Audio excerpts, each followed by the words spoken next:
Some might call it a smoking gun. Whatever it is, a chain of emails between executives at General Motors appears to show that the decision not to replace faulty switches was done because it saved a mere $1 per car. WHJ's Tom Gurrah has the story. Tom, smoking gun or not, the optics of this don't look very good, do they? They don't look good at all. Okay, so take us through. There are emails showing how a cost decision was made, and we have that on the screen, or we're going to have that on the screen in a moment. There it is. The con of the charge is that the piece cost of the ignition switch went up around 90 cents and would require $400,000 in tooling to add almost $500,000 in volume. That seems for a company like General Motors, who I used to work for, a trifling amount of money.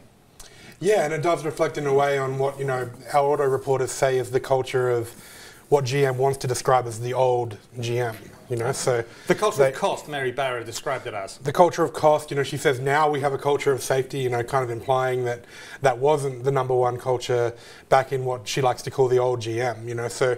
GM obviously is trying to suggest, or trying to push across here that this is a company that basically no longer exists. We're talking about right now, the GM that would save 90 cents per car, and on a problem that ended up leading to 13 people dying, they're saying that company is gone. What's in its place now is a new company that doesn't. And this was all coming out yesterday during the grilling in Congress that Mary Barra took. Right, it was basically the classic sort of grandstanding by Congress people, just sort of really giving her a go. How are they going to get away from the optics of this? I mean, this really, to me, this looks like a smoking gun. I know that everything is documented at General Motors. They want to know the thoughts. People move around a lot, so you have it in writing. This looks really, you risk someone's life for 90 cents?